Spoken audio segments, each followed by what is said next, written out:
আজকে নিয়ে এসেছি সম্পূর্ণ নিরামিষ ঢ্যাঁড়স আলুর একটি রেসিপি। একঘেয়ে ঢ্যাঁড়স আলু তরকারি, ঢ্যাঁড়স আলু ভাজা খেতে তো আর ভাল লাগে না, তাই অন্যরকম ট্রাই করলাম। নমস্কার বন্ধুরা, ঘরোয়া রান্না বাই চৈতালিতে সবাইকে স্বাগত জানাই। সবাই কেমন আছেন? আশা করছি ভালো আছেন।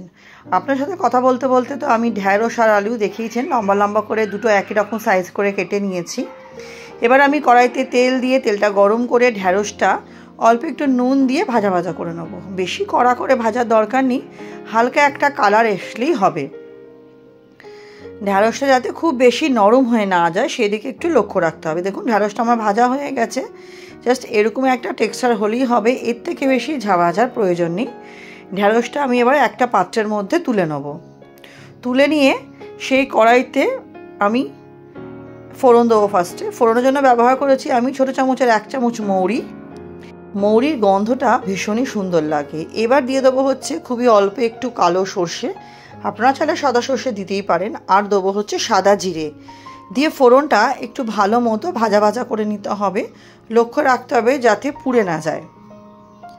বেশ ভালো মতো ভাজা ভাজা করে নিয়ে এর মধ্যে আমি দিয়ে দেবো হচ্ছে 2টো শুকনো লঙ্কা মাঝখান দিয়ে চিড়ে এর মধ্যে আমি দিয়ে দেবো। দিয়ে শুকনো লঙ্কাটাও বেশ ভালো মতো বাকি ফোড়নের সাথে একটু ভাজা ভাজা করে নেবো, যাতে খুব সুন্দর একটা যখন দেখবো গন্ধ না যতক্ষণ না আসছে ততক্ষণ আমাকে এটা ভাজা ভাজা করতে হবে। যখন দেখবো এটা হালকা ভাজা ভাজা হয়ে এসছে তখন আমি এর মধ্যে আলু দিয়ে দেবো।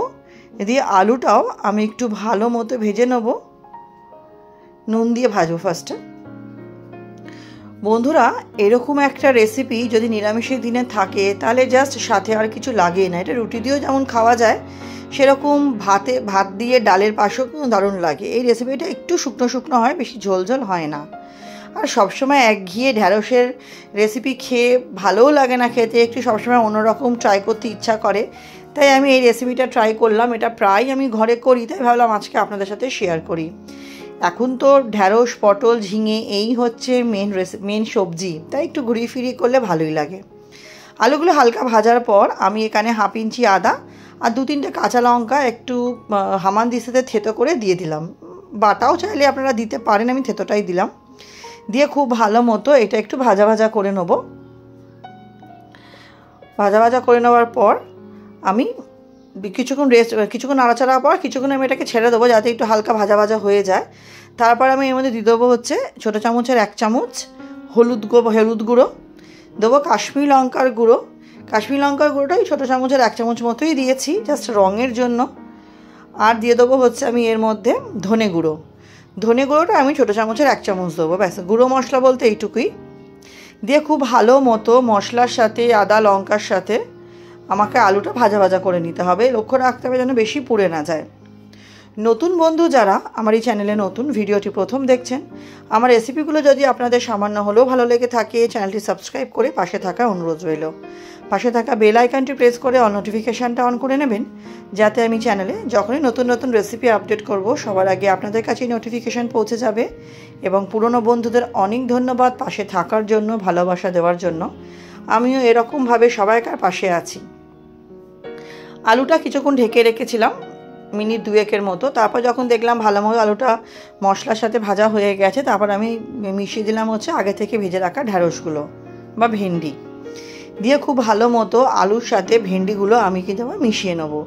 এই মিশানোটা একটু সময় নিয়ে করতে হবে যাতে ভেন্ডির মধ্যেও মশলাটা সমানভাবে ঢুকে যায়, তাই মেশানোটা একটু সময় নিয়ে করতে হবে। আমি কিছুক্ষণের জন্য এটাকে ঢেকে রেখেছিলাম। আর অন্যদিকে একটা ফ্রাই প্যান বসিয়ে দেবো, তার মধ্যে আমি 3 চামচ মতো বেসন একটুখানি রোস্ট করে নেবো, ড্রাই রোস্ট করে নেবো, মানে হালকা একটু নাড়াচাড়া করে নেবো। নাড়াচাড়া করতে করতে দেখবেন বেসনের কালারটা চেঞ্জ হয়ে যাবে। খুব ভালো মতো এটা আমি নাড়াচাড়া করে নেবো। একটাই অনুরোধ করব বন্ধুরা, ভিডিওটি স্কিপ করে দেখবেন না, পুরো ভিডিওটি লাইক সহ দেখবেন। কেমন লাগলো অবশ্যই জানাবেন। আপনাদের একটা লাইক বা একটা কমেন্টে আমি অনেক উৎসাহিত পাই, অনুপ্রাণিত হই আরও এগিয়ে যাওয়ার জন্য। আর আপনাদের একটা লাইক আমাকে অনেকটা সাহায্য করে এগিয়ে যাওয়ার জন্য। লাইক আর কমেন্ট কেমন লাগলো অবশ্যই কমেন্ট করে জানাবেন। কমেন্টের মাধ্যমে আমাকে অনুপ্রাণিত উৎসাহিত করবেন। বেসনটা ভালো মতো রোস্ট করা হয়ে গেছে। এদিকে দেখুন ঢ্যাঁড়স আর আলু খুব ভালোভাবে কিন্তু মশলার সাথে আমার কষানো হয়ে গেছে। এটা একটু সময় নিয়ে আমাকে কষিয়ে নিতে হবে। দেখুন ঠিক এইভাবে এটাকে আমি কষিয়ে নিচ্ছি। যখন দেখব খুব ভালো মতো এটা কষে গেছে, এর মধ্যে আমি রোস্টেড বেসনটা মিশিয়ে দেবো। রোস্টেড বেসন দেখুন যেটুকু আমি ফ্রাইং প্যানে রোস্ট করেছিলাম পুরো বেসনটাই এর মধ্যে আমি মিশিয়ে দিচ্ছি। মিশিয়ে দিয়ে বেসনের সাথে আমাকে এবার ঢ্যাঁড়স আর আলুটা খুব সুন্দর মিশিয়ে নিতে হবে, যাতে প্রত্যেকটা ঢ্যাঁড়স বা আলু এই বেসনের মধ্যে কোট হয়। এই মেশানোটাও কিন্তু আমাকে সময় নিয়ে করতে হবে।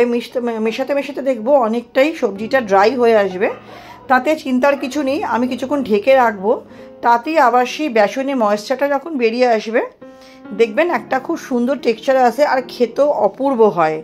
এটা আমি রাতে রুটির সাথে খেয়েছি, এটা আপনি চাইলে ভাতের সাথেও ডালের পাশে খেতে পারেন, দুর্দান্ত লাগে খেতে। এবার আমি এর মধ্যে দিয়ে দেবো এক চামচ আমচুর পাউডার। টেস্টটা একটু হালকা টকটক আনার জন্য এর মধ্যে আমি দিয়ে দিলাম 1 চামচ আমচুর পাউডার।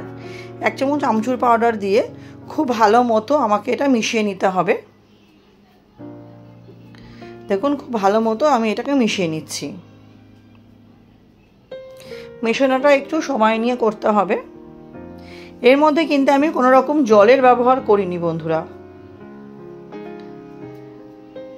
ভালো মতো মিশিয়ে নিলেই এটা আমার রেডি হয়ে যাবে। আমার রেসিপিটা শেষের দিকে রেডি হয়ে গেছে, আর কিছু এতে মেশাবার নাই। আমি লাস্টে সামান্য একটু চিনি দিয়ে দেবো সমস্ত স্বাদকে ব্যালেন্স করার জন্য। ব্যাস, চিনি দিয়ে হালকা একটু নাড়াচাড়া করেই আমি কিছুক্ষণ স্ট্যান্ডিং টাইমে রেখে দেবো। স্ট্যান্ডিং টাইমে রাখার পর আমি গরম গরম পরিবেশন করব। রেসিপিটা আমার কমপ্লিট হয়ে গেছে, আমি ঢাকা দিয়ে দিলাম। এবার আমি সার্ভিং বাউলের মধ্যে এটাকে নামিয়ে নিচ্ছি। দেখুন কতটা দেখতে সুন্দর হয়েছে, এটা খেতেও কিন্তু দুর্দান্ত হয়েছিল বন্ধুরা। অবশ্যই কিন্তু বাড়িতে ট্রাই করবেন, আর কেমন লাগলো আমাকে জানাবেন। আপনাদের কমেন্টের কিন্তু অপেক্ষায় আমি আছি। আমার সাথে ভিডিওটি শেষ অবধি দেখার জন্য আপনাদের সকলকে অনেক ধন্যবাদ বন্ধুরা। এইভাবেই উৎসাহিত করবেন, পাশে থাকবেন, আমিও সবাইকার পাশে আছি। তাহলে চলুন আজকের মতো ভিডিওটা আমি এখানেই শেষ করছি। নেক্সট দিন আবার হাজির হয়ে যাব নতুন একটি রেসিপির সাথে। সবাই খুব ভালো থাকবেন, সুস্থ থাকবেন, আর কেমন লাগলো অবশ্যই কিন্তু জানাতে ভুলবেন না।